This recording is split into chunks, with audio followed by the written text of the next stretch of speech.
My parents handed my younger brother a down payment for his first house and told me I should keep renting until I was ready. I didn't argue. I simply used the money I'd spent years saving to buy a property of my own. Then another. And another. Months later, when my brother casually asked how my house was coming along, I looked at him and said, "Which one?" The silence that followed was worth every sacrifice I'd made. I've learned something about being the overlooked kid in the family. People stop paying attention to you so completely that they'll have life-changing conversations right in front of you, assuming you won't matter either way. That's exactly what happened one Tuesday evening at my parents' house. Dinner had already wrapped up, and we were picking through leftovers while my mom disappeared into the kitchen. She came back carrying a plain white envelope and slid it across the table to my younger brother Ethan. "For you," she said with the kind of smile I hadn't seen directed at me in years. Ethan frowned, opened the envelope and froze. "No way," he whispered before pulling out a check. "Are you kidding me?" Dad leaned back in his chair looking ridiculously proud. "You've earned it, son. Time to start building your future." The check was for $10,000. Mom clasped her hands together like she'd just witnessed one of life's greatest milestones. "Now you can finally buy your first home." I looked down at my plate and quietly took another bite of reheated meatloaf that suddenly tasted a lot less appealing. Ethan was 26. I was 28. He'd been fired from 3 different jobs in less than 2 years. His credit history was a disaster. He regularly borrowed money from our parents for groceries, gas, and sometimes even his phone bill. Somehow every paycheck disappeared before the end of the month. Yet somehow, according to my parents, he was perfectly prepared to own a house. I forced a smile. "Congratulations," I said. And I honestly wanted to mean it. Mom finally glanced toward me, almost like she'd forgotten there was another person sitting at the table. "So, Mason," she asked, "how's that apartment of yours? Still there?" "Still there." She said it the same way someone might ask if I was still stuck in a temporary waiting room instead of simply living within my means. "Yeah," I answered. "Actually, I've been saving pretty aggressively. I've been looking at buying a small investment property." I barely finished the sentence before Dad laughed. Not a polite chuckle. An actual laugh. "A rental property?" he repeated. "Come on, Mason." He shook his head. "That's way beyond where you are right now. I've saved a decent down payment." "You manage apartment buildings?" he interrupted. "That doesn't mean you're ready to own one." Mom nodded in agreement. "Maybe focus on finding a nicer apartment first. One step at a time." Across the table, Ethan smirked while pretending to concentrate on his mashed potatoes. He didn't have to say a word. His expression said enough. I shrugged. "Maybe you're right." Mom reached over and patted my hand. It was supposed to feel comforting. Instead it felt like someone reassuring a child after telling him his dream wasn't realistic. "We only want what's best for you." I'd heard that sentence my entire life. Eventually I realized what it really meant. We don't expect much from you. People imagine favoritism as one dramatic moment where parents openly choose one child over another. Most of the time it isn't like that. It's smaller, quieter. Thousands of tiny moments that slowly teach one child they're celebrated while the other is simply tolerated. When I was 12, I spent nearly a month building an entire miniature city for a school engineering competition. Every building had tiny working lights that I wired myself. The judges loved it. I won first place. When I got home carrying the trophy, Dad looked over the project for maybe 30 seconds. "Well," he said, "at least you're good with your hands." That was the entire conversation. 2 months later, Ethan finished somewhere near the middle of a local swim meet. Dad bought him a brand new laptop to celebrate. The following weekend they drove to an amusement park together. I got another pat on the shoulder. Mom hadn't always treated me like an afterthought. When I was little she'd sit beside me while I filled sketchbooks with buildings I'd imagined. She'd make hot chocolate, point at my drawings, and tell everyone I was going to become an architect one day. Somewhere along the way those conversations stopped. Ethan became the child everyone invested in. I became doing okay. It's amazing how often those 2 words are used to quietly lower expectations. By the time dinner ended, I was exhausted. Not angry. Just tired. I drove back to my apartment, a 3rd-floor unit in an older building without an elevator. 500 square feet. Just enough room to live without ever feeling spacious. The couch came from Facebook Marketplace. The previous owner assured me the stains had character. My upstairs neighbor believed 2 in the morning was the ideal time to practice drums. Across the hall lived an older woman who proudly owned dozens of ceramic frogs and had a unique story for every single one of them. It wasn't glamorous. But every rent payment came from my own paycheck. No one had ever needed to rescue me. After changing into sweatpants, I opened my laptop and logged into a spreadsheet. This was the part of my life my family knew absolutely nothing about. For the past 6 months, I'd been quietly working towards something that, if everything went according to plan, would change my future completely. And I wasn't planning to tell anyone until it was already done. What my parents never knew was that I wasn't spending my evenings scrolling through motivational videos or fantasizing about becoming wealthy. I was actually learning. Every night after work, I'd open my laptop and study real estate investing like I was cramming for a final exam. I took an online certification course. I finished book after book written by investors who had actually built portfolios instead of selling dreams. I joined discussion groups where people debated cash flow, financing strategies, renovation costs, and neighborhood appreciation trends. Half the conversations sounded like a foreign language when I first joined. Eventually, I was the one answering questions. I even paid nearly $300 for a weekend workshop that most of my friends thought was a waste of money. To me, it felt like tuition.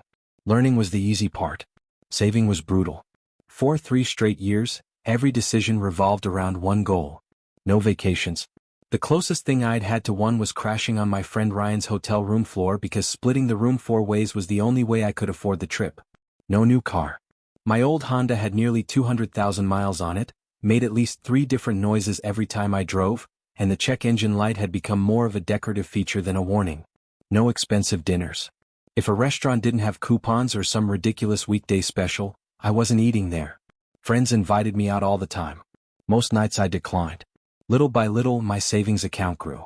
$500. Then $5,000. Eventually, $22,000. It represented birthdays skipped, weekends worked, worn-out shoes that should have been replaced months earlier, and countless small sacrifices nobody ever noticed. While everyone else assumed I was simply drifting through life, I was quietly building towards something. For almost 2 months I'd been tracking the same property. A duplex on the east side of town. It had gone through foreclosure and was now owned by the bank. The listing photos looked terrible. The paint was peeling. The grass had practically become a jungle. One of the windows had been covered with a weathered plywood board that still had part of an old political campaign sign nailed to it. If someone judged it from the pictures alone, they'd probably keep scrolling. I looked at the numbers instead. The inspection reports suggested the structure was solid. Both units already had long-term tenants paying month to month. The asking price sat at $89,000. I probably ran the math 50 times. Maybe more. If I put $20,000 down, financed the rest with a conventional mortgage, my monthly payment would land somewhere around $550. Combined rent from both units covered that easily. Even after accounting for taxes, insurance, maintenance, vacancy reserves, and unexpected repairs, I'd still have several $100s left over every month. More importantly, I'd own something. A real asset. Property with my name attached to it. Not someone else's. The bank had already pre-approved my loan. The inspection was scheduled. Everything was lined up. All I had to do was submit the offer. Yet somehow, my father's laughter kept replaying inside my head. That's way beyond where you are. I stared at the listing for nearly 20 minutes. Then I closed my eyes. Maybe they were right. Maybe I was getting ahead of myself. Maybe I should wait another year. Find a safer investment.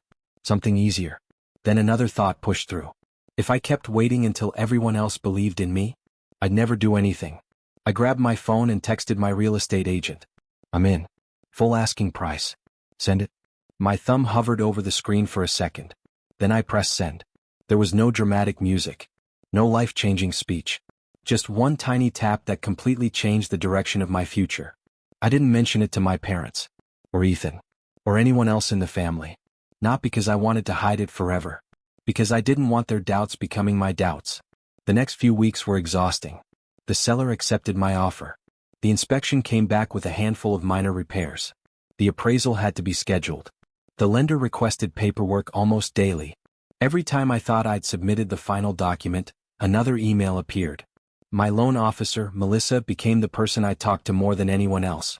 We'll need your last 2 pay stubs. Can you resend your bank statements? We also need verification of employment. One afternoon she actually called asking about a charge from months earlier.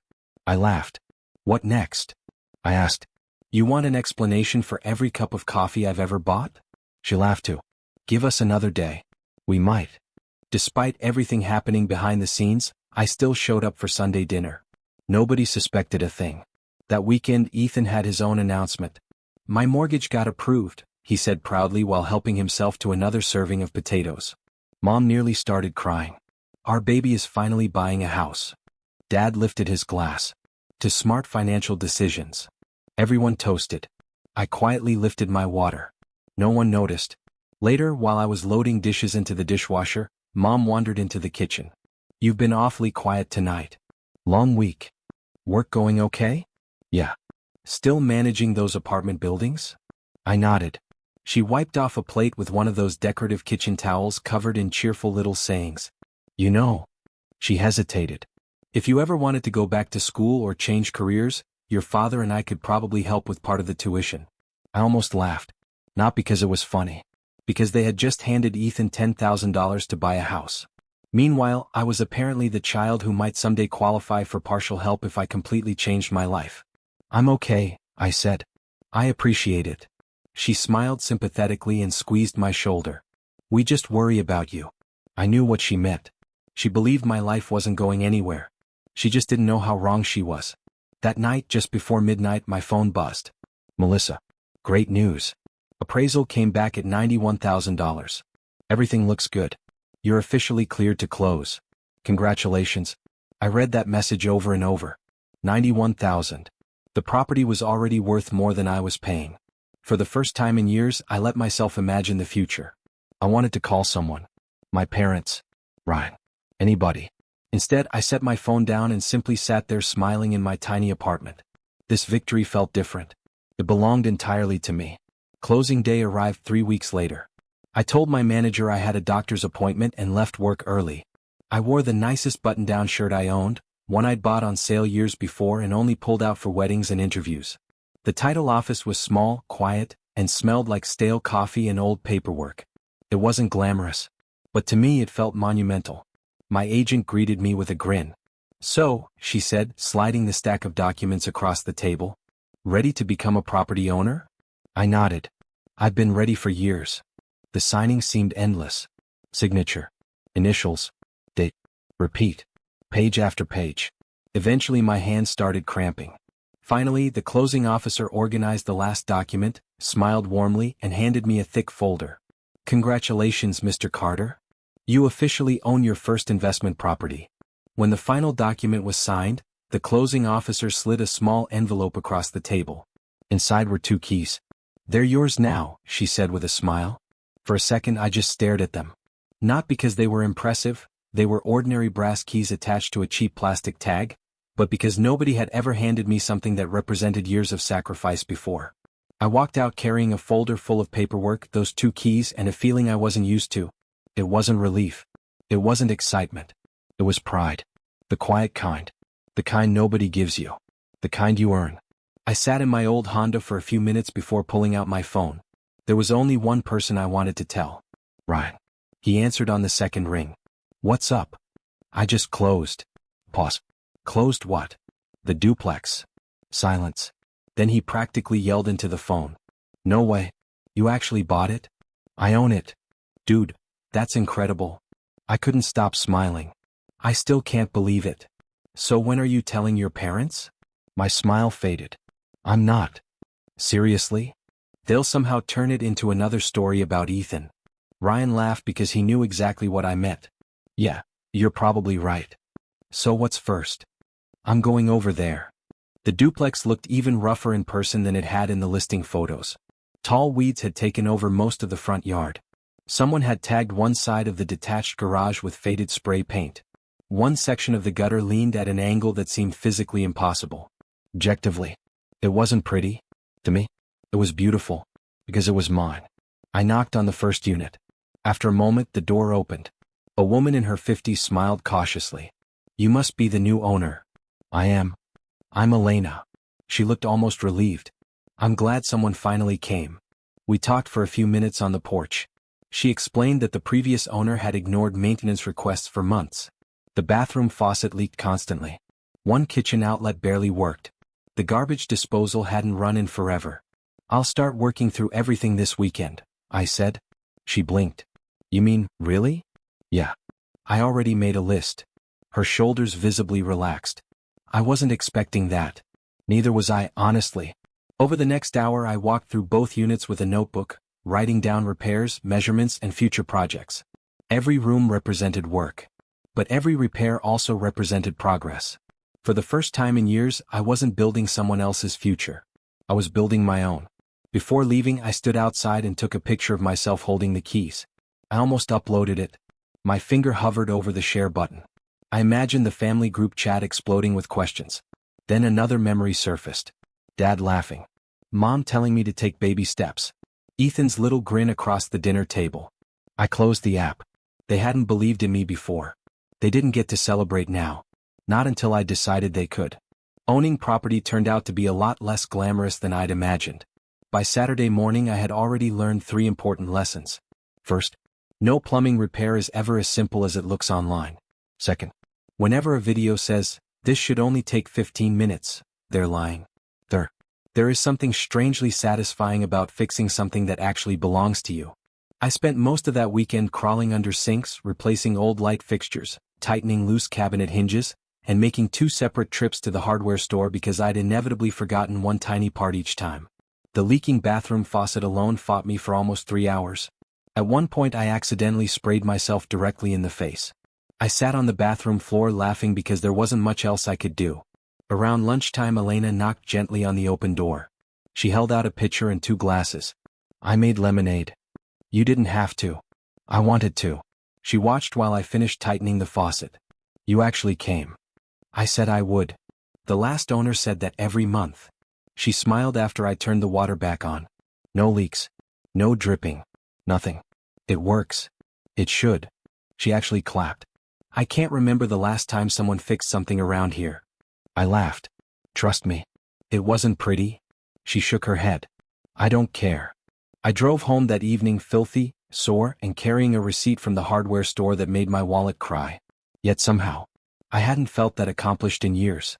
The following Sunday my parents hosted another family dinner. This time it was officially to celebrate Ethan buying his house. His closing had happened 2 days earlier. I brought an inexpensive bottle of wine. Mom had made pot roast. That meal always appeared whenever the family was celebrating something important. The entire evening revolved around Ethan. He and his girlfriend passed around pictures on their phones while everyone admired every room. 4 bedrooms. 2.5 bathrooms. Attached garage. The backyard is huge. Mom couldn't stop smiling. Oh, show them the kitchen. The phone eventually reached me.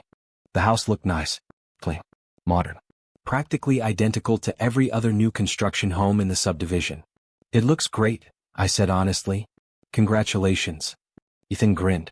You should come see it. I'd like that. Maybe it'll motivate you to buy a place one day. One day. Like owning property was still some distant fantasy for me. I smiled politely. Maybe. I didn't say another word. Later, while everyone relaxed in the living room, I found myself at the sink washing dishes. Some traditions never changed. Dad wandered into the kitchen carrying another beer. He leaned against the counter. Your brother's really getting his life together. Yeah. He made smart choices. I kept scrubbing the same plate. Stable career. Good relationship. Planning ahead. Each sentence landed a little harder than the last. Finally he looked directly at me. You could have that too. I know.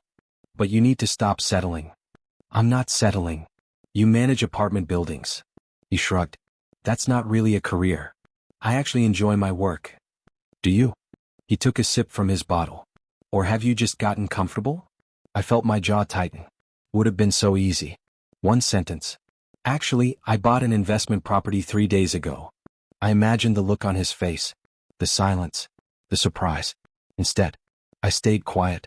Partly because I wanted to protect something that finally belonged only to me. Partly because I wasn't ready to let them claim credit if things worked out. I'm doing okay, I said. Dad sighed. I just don't want you waking up one day realizing everyone else moved on while you stayed in the same place. Then he walked away. I stood there with my hands in warm dishwater, staring out the kitchen window. Something inside me shifted. Until then, buying 1 duplex had been the goal. Now, it wasn't enough. I wanted more. Not to impress my parents. Not even to prove Dad wrong. I wanted the kind of financial security nobody could ever take away from me. That night I opened my laptop. Instead of closing my spreadsheets after checking the numbers, I started searching for my next property. And by the time October arrived, I wasn't just looking anymore. I was ready to buy again. Buying one property should have satisfied me. Instead, it changed the way I looked at every for sale sign in town. Checking listings became part of my routine. Before work, during lunch, right before bed. Every single day. My real estate agent, Lisa, eventually started laughing whenever my name appeared on her phone. "You bought your first duplex 4 months ago," she said one afternoon. "Most people spend years recovering from that." "I know. And you're already shopping again." "I am." She sighed dramatically. "I think you've caught the bug." Maybe she was right. One listing kept pulling me back. A neglected duplex on Maple Avenue. The pictures were rough. The roof looked like it had survived every storm since the early 90s. One unit sat vacant because years of leaks had destroyed part of the ceiling. The other apartment was occupied by an older tenant named Walter. He'd lived there nearly a decade. Paid his rent on time every month. Never caused problems. The owner simply wanted out. Lisa looked at me over the paperwork. "You understand that roof alone is probably going to cost close to $10,000. "I know. And that's before everything else." "I know. You still want it?" I nodded. "The numbers still work." She looked at me for a long second. "You've become a completely different client." "Good different. You actually read inspection reports." I laughed. "I don't sleep much anymore." We offered $70,000. The seller came back asking for $72,000. I accepted. This purchase felt different from the first. Instead of relying entirely on savings, I pulled equity from my first duplex to help cover part of the down payment. It meant taking on more risk, more debt. Normally that would have terrified me. Instead, I found myself excited. Because for the first time, I understood exactly why the numbers made sense. The closing happened in November. Ryan volunteered to help clean the vacant apartment before renovations began. By lunchtime we had already filled half a dumpster. "How did one person collect this much junk?" he asked while dragging out a broken recliner. I stopped asking questions hours ago. By sunset we'd hauled out rotten carpet, damaged cabinets, rusted appliances, and enough random debris to wonder whether someone had been storing an entire hardware store inside the unit. Ryan leaned against the dumpster wiping sweat from his forehead. "This is crazy." "What is?" You own 2 rental properties now." I laughed. "The bank would probably argue they own most of them." "Still." He grinned. "That's 2 more properties than I own." Then he added something that stuck with me. "And 2 more than Ethan owns by himself." I hadn't even been comparing us anymore. But hearing someone else say it out loud felt different. For the next 2 months, every weekend became another renovation project. The roof alone swallowed nearly $10,000. Watching that money disappear hurt. Replacing old flooring wasn't cheap either. Neither were fresh appliances, paint, lighting, plumbing repairs. Every unexpected expense seemed determined to remind me that real estate wasn't passive at the beginning. It was work. Real work. But slowly, the building transformed. By January both units were occupied. Rent checks started arriving consistently. The first duplex generated around $400 each month after expenses. The second added almost the same. For the first time in my life, money was beginning to work for me instead of the other way around. I remember staring at my spreadsheet one evening. Less than a year earlier I'd been wondering if buying one property was irresponsible. Now 2 buildings were quietly producing income while I slept. That realization changed something inside me. The closest I came to revealing everything happened during another Sunday dinner. My older sister, Natalie, rarely paid much attention to me, but that evening she casually asked, "So what's new with work? Still managing apartments?" "Not exactly." Everyone looked up. "I started working independently." Dad raised an eyebrow. "What does that mean?" "I help smaller property owners manage rentals." "So?" He thought for a second. "Consulting? I guess you could call it that." Ethan chuckled. "So you're basically unclogging toilets for multiple landlords now." The table erupted in laughter. Even Mom smiled. I laughed too. It was easier. Something like that. What I didn't mention was that I wasn't only managing other people's rentals. I owned 2 of my own. Properties worth well over $160,000. Assets quietly producing income every month. Nobody at that table knew. Nobody even suspected. As usual, I found myself washing dishes after dinner. Mom wandered into the kitchen. "You seem distant lately." I've just been busy. With work. Mostly. She studied my face for a moment. If something's wrong, you can tell us. I know. You don't have to carry everything alone. There was genuine concern in her voice. That almost made it harder. Because she honestly believed I needed rescuing. She had no idea I was happier than I'd been in years. She walked away looking unconvinced. Almost disappointed. As if she'd expected me to admit everything was falling apart. Instead, everything was finally coming together. By late spring, another opportunity appeared. This one wasn't a duplex. It was a modest little house sitting just outside one of the most popular hiking areas in the county. The owner was exhausted after years of being a landlord. She wanted out quickly. The asking price was $95,000. After walking through the property, I offered $88,000. She accepted before the end of the day. This time I decided to try something completely different. Instead of renting it long-term, I turned it into a vacation rental. I spent several weekends furnishing the place as cheaply as possible. Most of the furniture came from AITA. The rest came from Facebook Marketplace and local garage sales. I assembled beds, hung artwork, installed smart locks, bought matching towels. Little by little, it started looking less like an empty house and more like somewhere people would actually want to stay. Professional photography wasn't in the budget. So I borrowed a tripod, cleaned every room until it sparkled, and took the listing photos myself. I uploaded everything and crossed my fingers. 3 days later, the first reservation came through. Then another. Then another. By the middle of summer, the house was booked more weekends than it sat empty. Ryan stopped by after I finished decorating. He slowly walked through every room before turning toward me. I get it now. Get what? You're not just buying houses. No. You're building a business. I smiled. I'm figuring it out one property at a time. He shook his head. 3 properties in barely a year. I know. It's honestly kind of unbelievable. Sometimes it felt unbelievable to me too. After paying expenses, maintenance reserves, taxes, insurance, and everything else, the rentals were producing more monthly income than I'd ever imagined possible when this journey started. I still kept my consulting business. I wasn't ready to depend entirely on real estate. But something had changed. For the first time in my adult life. I wasn't worried about money every time an unexpected expense appeared. That feeling alone was worth every sacrifice.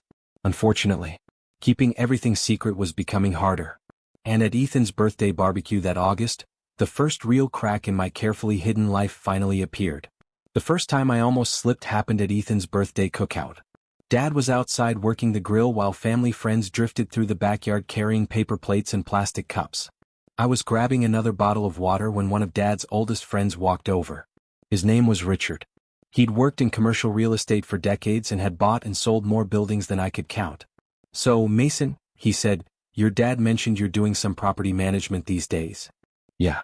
I've been keeping busy. He nodded. Ever think about commercial? Not really. I'm pretty focused on residential. Smart choice. He smiled. Housing's been treating people well. Then he asked the question I hadn't been expecting. You investing yourself or just managing for clients? Before I could answer, I noticed Dad glance in our direction. I chose my words carefully. A little of both. Richard's eyebrows lifted. Good for you. I wish I'd started investing when I was your age. At that moment, Ethan wandered over holding a drink. What are you guys talking about? Real estate. Richard nodded toward me. Your brother's building experience. Ethan laughed. Mason. He just manages apartment buildings. Richard shook his head. That's not what he said. He said he's investing. The atmosphere changed. Not dramatically. Just enough that I noticed Dad suddenly paying much closer attention. I smiled politely. Still learning. Then I excused myself before anyone asked another question. Inside, Mom intercepted me before I reached the kitchen. What was Richard talking to you about? Oh, just work. He seemed impressed. He's being nice. She tilted her head. So you really are getting into real estate? I've been exploring it. A smile spread across her face. Well, I guess maybe your father underestimated you. It wasn't exactly an apology, but it was probably the closest thing I'd ever get. I didn't know how to respond, so I changed the subject. Not long afterward, I told everyone I needed to leave because guests were checking into one of my rentals. Which was true. Conveniently true. Driving there, I kept replaying the conversation in my head. For over a year I'd convinced myself that keeping everything secret was the easiest option. But now, the secret felt heavy. I realized something uncomfortable. I didn't actually want their approval. I wanted acknowledgement. I wanted them to realize they'd underestimated me every single step of the way. There was a difference. A month later another opportunity appeared. Property number 4. It wasn't flashy. Another duplex. Another fixer-upper. Another spreadsheet that convinced me the numbers made sense. On paper it looked almost identical to the others. But buying it pushed my portfolio past a milestone I never imagined reaching. Suddenly the combined value of everything I owned exceeded $300,000. At the time, I thought that was the biggest thing about the purchase. I had no idea that particular building would eventually become the reason my entire family discovered what I'd been hiding. But that came later. For now, life simply kept getting busier. By October I owned 4 separate properties with 11 rental units between them. Managing everything had become a full-time job. The consulting work I'd been doing for other landlords slowly faded away because my own rentals demanded all of my attention. Whenever someone asked what I did for a living, I started giving intentionally vague answers. I work in real estate. Technically true. Most people either assumed I sold houses or changed the subject. That worked perfectly for me. My family, meanwhile, assumed I was exaggerating whenever I mentioned investing. None of them ever asked enough follow-up questions to discover the truth. By Thanksgiving I almost skipped dinner altogether. Over the previous several months I'd quietly started attending fewer family gatherings. Not because I hated being there. Because every visit reminded me how differently Ethan and I were treated. Mom called personally the week before. "I really hope you'll come. I miss seeing you." That was enough. So I went. The moment Ethan and his wife walked through the front door, I knew they were hiding something. They kept exchanging little smiles, whispering to each other. Dad looked unusually excited too. Halfway through dinner Ethan stood and tapped his glass. "We've got some news." Amanda reached for his hand. "We're having a baby." The room erupted. Mom burst into tears. Dad hugged them so tightly I thought he might crack a rib. Natalie squealed. Everyone talked at once. I smiled. "Congratulations." And I meant it. A baby deserved to be celebrated. The conversation naturally stayed focused on them. Names. Nursery ideas. Strollers. Due dates. Future birthdays. Then Dad looked at Ethan. "When you decide you need a bigger place." He smiled proudly. "We'll help again. Consider it another investment in the family." I quietly cut another piece of turkey. Nobody noticed. A few minutes later Natalie turned toward me. "So what's new with you? You still managing properties?" "I've been investing more lately." The table went quiet. Dad frowned. "Investing? With what?" There it was. The question I'd always known would come eventually. "I've been saving for a while." Ethan laughed. Not maliciously. More like someone who thought I was wildly optimistic. "Investment properties aren't cheap. You'd need a massive down payment." "I know." Dad leaned forward. "Mason, be careful. Real estate can destroy people financially. If you're serious about it." He paused. "I'd go back to school first. Get an MBA. Build a better career. Then think about investing." I took a slow drink of water. Counted silently. 1, 2, 3, 4, 5. "Thanks. I'll think about it." The conversation drifted back toward the baby. But I caught Dad and Ethan exchanging a quick glance. The kind parents give each other when they're convinced someone needs saving from themselves. After dinner I found myself exactly where I always ended up. Standing at the sink. Washing dishes. Some traditions never change. A few minutes later Ethan walked into the kitchen carrying 2 dessert plates. "Hey, can we talk?" "Sure." He leaned against the counter. "I wasn't trying to embarrass you back there." "I know. I just worry. Real estate's stressful. I thought you loved owning a house." He laughed quietly. "I do. But honestly?" He rubbed the back of his neck. "My mortgage payment is killing us." That surprised me. I figured everything was going well. "We're making it." "Barely." He looked exhausted in a way I hadn't noticed before. "The taxes were higher than we expected. Insurance jumped. Everything costs more than I thought." He laughed again. "Turns out getting 10 grand from Mom and Dad doesn't magically make someone good with money."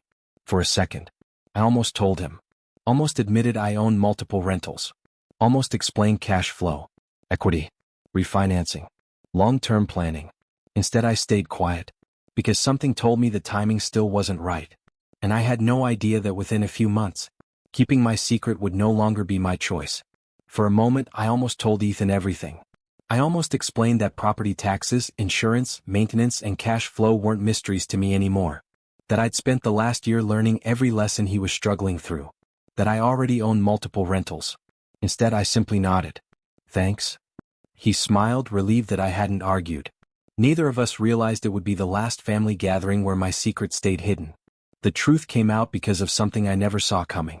A local business magazine was putting together a feature about young real estate investors in the area. They weren't looking for influencers or people showing off online. They were searching public property records. Apparently my name kept appearing. One afternoon, just before Christmas, I received a phone call from a number I didn't recognize. Hi, is this Mason Carter? Yes. My name is Rebecca Lynn. I'm a reporter with the Regional Business Review. I honestly thought she was trying to sell me advertising. I'm working on a story about younger investors who have quietly built rental portfolios. She paused. According to county records, you currently own 4 residential properties. I blinked. That's correct. I was wondering if you'd be willing to do an interview. For several seconds I didn't answer. My instinct was simple. No. Stay invisible. Keep everything private. Life had been peaceful that way. Then another thought crossed my mind. I'd spent my entire life feeling invisible. Maybe I didn't want to disappear anymore. Sure. I'd be happy to. We met a few days later at a small coffee shop downtown. Rebecca brought an actual notebook instead of typing everything into a laptop. She asked thoughtful questions. How did I start? Why real estate? What mistakes had I made? How did I save the first down payment? I answered honestly. I talked about skipping vacations, driving an aging car long after everyone else upgraded, working overtime, reading books instead of going out, spending years learning before buying anything. Then she asked something I hadn't expected. Did your family help finance your first purchase? I smiled. No. They actually didn't know I was investing. She stopped writing. They didn't know? I kept it to myself. Why? I hesitated. Because saying it out loud somehow made it feel more real. They never thought I could do it. So you decided to prove it? No. I shook my head. I decided to stop asking for permission. She smiled while writing that down. That's a good line. I laughed. It wasn't supposed to be. The article was scheduled for early January. I didn't tell anyone. Not Ryan. Not my family. Nobody. Then one Tuesday morning my phone buzzed with an email. Your feature is live. Thanks again for sharing your story. My stomach immediately tightened.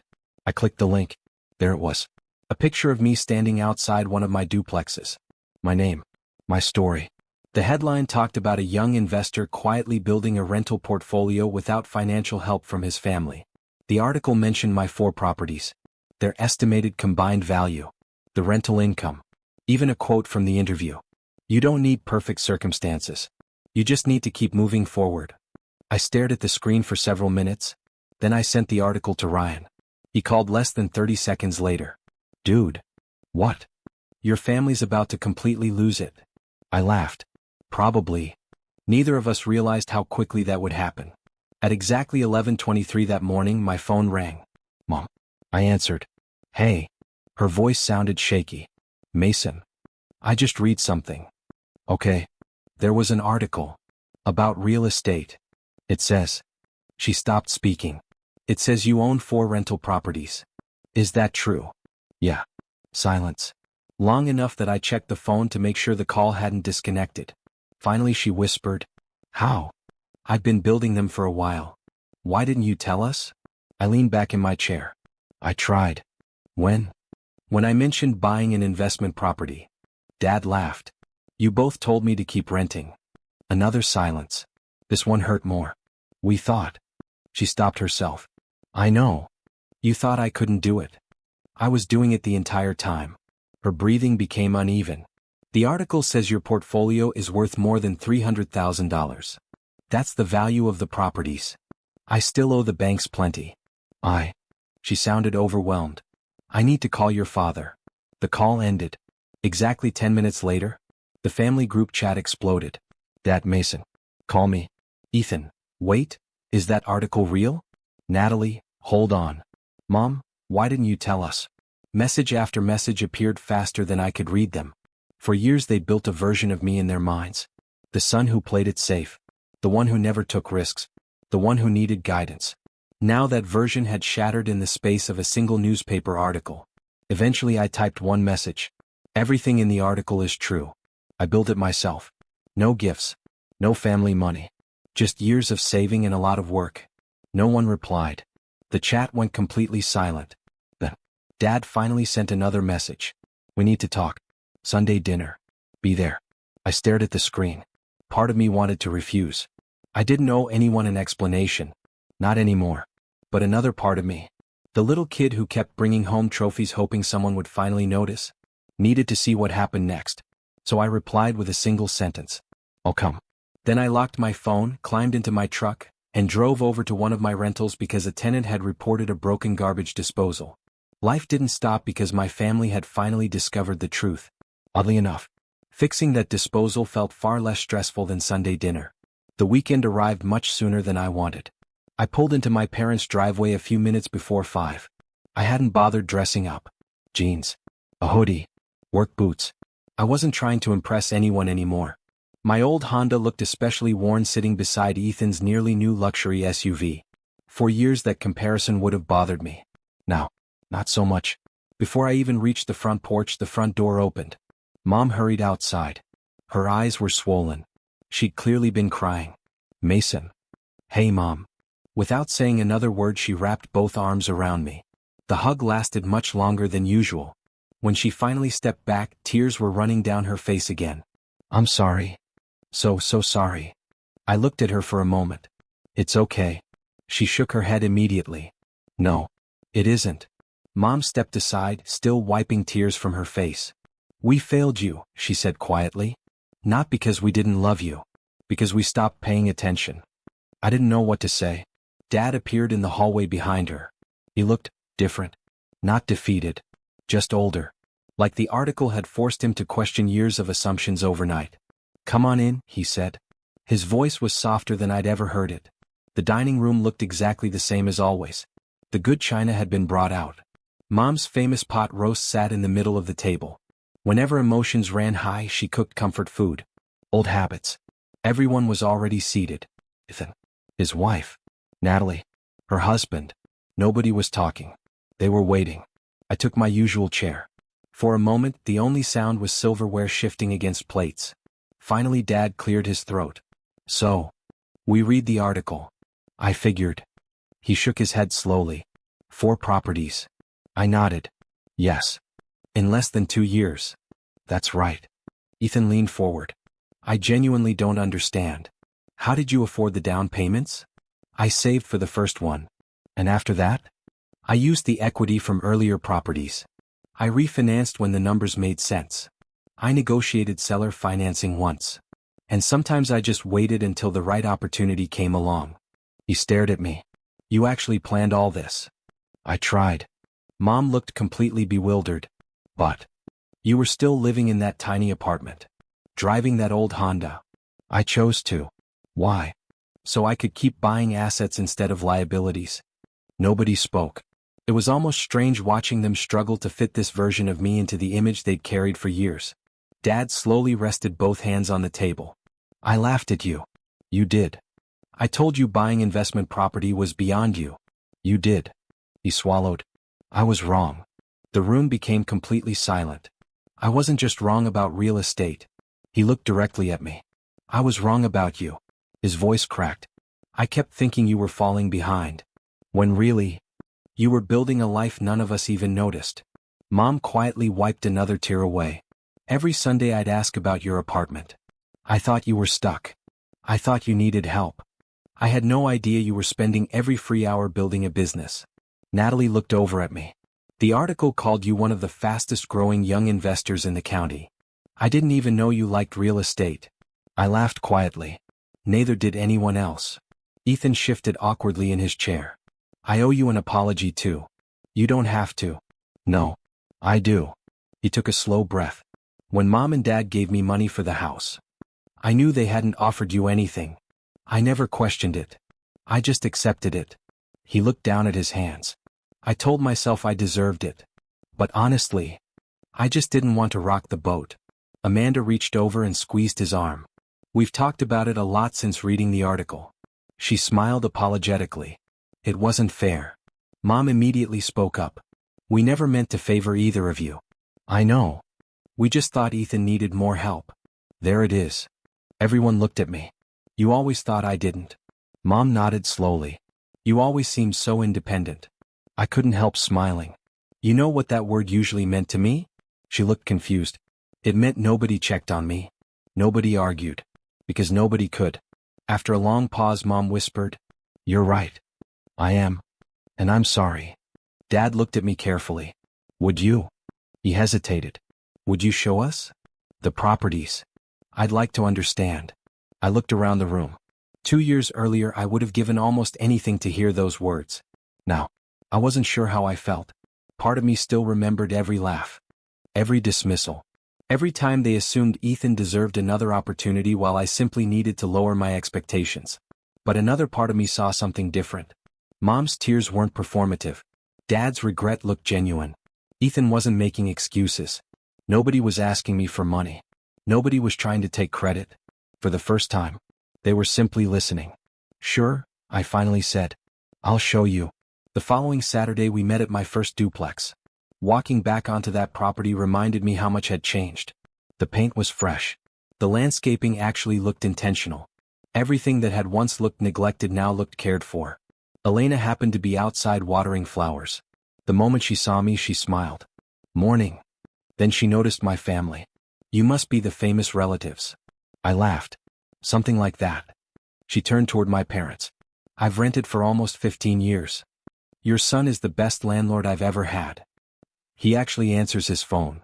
If something breaks, it's fixed. Mom covered her mouth. Dad didn't say anything. He just watched, as if he were seeing me for the first time. Our second stop was the other duplex. Walter was trimming bushes near the sidewalk. He waved the moment he recognized me. Hey, landlord. Dad chuckled quietly. Walter pointed toward the building. He replaced my roof before winter. Fixed plumbing. Even helped me carry groceries once after my surgery. He takes care of this place. I hadn't expected anyone to say those things.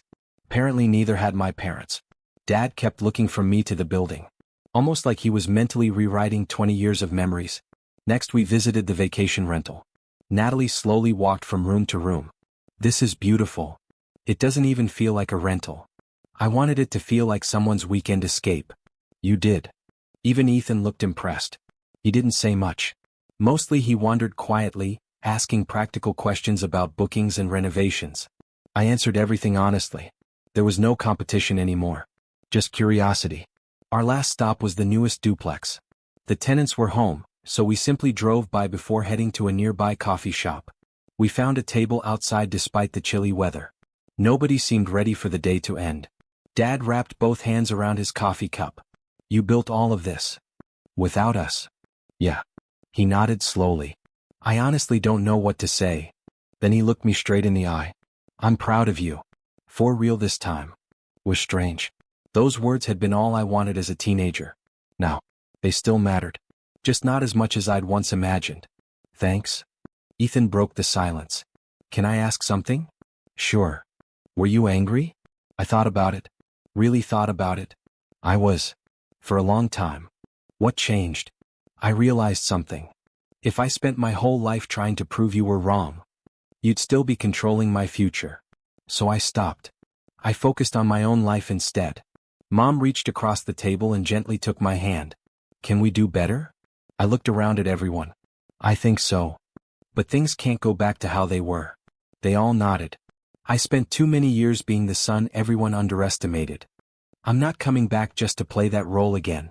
I'll gladly have a relationship with all of you, I said, looking around the table. But it has to be a different one. Nobody interrupted. I've spent too many years being treated like I needed to catch up. I took a slow sip of my coffee before continuing. If we're moving forward, it has to be as equals. Dad nodded immediately. That's fair. Mom squeezed my hand one more time. It should have been that way all along. For a while nobody talked. We simply sat there watching people walk past the coffee shop, each of us quietly processing a conversation that probably should have happened years earlier. Nothing had magically been fixed. there were still old wounds. Still memories that couldn't be erased. Trust wasn't something you rebuilt over a single afternoon. But for the first time in a very long time, it felt like we were actually trying. Life didn't slow down after that. If anything, it accelerated. 3 months later I closed on another deal. Property number 5. Another duplex. Unlike the others, this one didn't need a complete overhaul. The inspection came back surprisingly clean. The tenants were stable. The numbers worked almost perfectly from day one. Signing those closing papers felt different from the first property. Back then I had been terrified. Now I simply felt grateful. Not because buying had become easy. Because I'd finally proven to myself that the first success hadn't been luck. It had been a system. For the first time since I started investing, I decided not to keep everything private. That afternoon I uploaded a picture of myself standing outside the new duplex holding the keys. My caption read, Property number 5. A few years ago I had nothing except a savings account, an old car, and a goal that most people thought was unrealistic. No inheritance. No financial gifts. No shortcuts. Just consistent saving, a willingness to learn, and the decision to keep moving even when nobody else believed I could. If you're waiting for perfect circumstances before you start building the life you want, don't. Start with what you have. I almost deleted it before posting. Old habits die hard. Instead, I hit publish. Within an hour my phone wouldn't stop vibrating. Friends I hadn't spoken to in years congratulated me. Former coworkers asked how I'd gotten started. Complete strangers thanked me for sharing my story. Several people messaged asking for advice about buying their first investment property. I answered as many as I could. Then I noticed one comment near the top. It was from Mom. I'm so proud of you. I always loved you even when I didn't do a very good job of showing it. Congratulations, sweetheart. I stared at those words for a long moment. Then I clicked the little heart. That was enough. Ryan called me later that evening. So, 5 properties. Yeah. You realize normal people would call that impressive. I laughed. I still drive a 15-year-old Honda. So, the check engine light is basically a permanent passenger. He laughed. Difference is. He paused. Now it's a choice. That sentence stuck with me. Because he was right. For years I'd believed success would feel like finally proving everyone else wrong. It didn't. Success felt quieter than that. It felt like freedom. Freedom to make decisions without wondering whether I could afford them. Freedom to stop chasing approval. Freedom to build a life based on my own priorities instead of someone else's expectations. Nobody could take that away. A few days later I drove to my very first duplex after finishing a routine inspection. The building looked nothing like it had when I'd first bought it. The landscaping was neat. Fresh paint covered the faded siding. The porch lights worked. Flower boxes sat beneath the windows. It still wasn't a luxury property. There were always repairs waiting. Maintenance never really ended. But every improvement reminded me where the journey had started. I sat on the front steps as the sun slowly disappeared behind the neighboring buildings. My phone buzzed. Dad. I answered. Hey. His voice sounded lighter than it had in months. Your mom and I were talking. Okay. We never really celebrated what you've accomplished. I guess not. We'd like to take you out to dinner. My treat. You picked the restaurant. A year earlier I probably would have wondered what strings were attached. Whether this was another lecture. Another comparison. Another conversation about Ethan. Instead, I smiled. I'd like that. We settled on Tuesday evening before hanging up. I slipped my phone back into my pocket and looked across the property one more time. The first duplex. The one everyone would have told me not to buy. The one that changed everything. It still needed occasional work. The grass would need mowing again before the weekend. A section of fencing would eventually have to be replaced. Owning property wasn't glamorous. It was responsibility.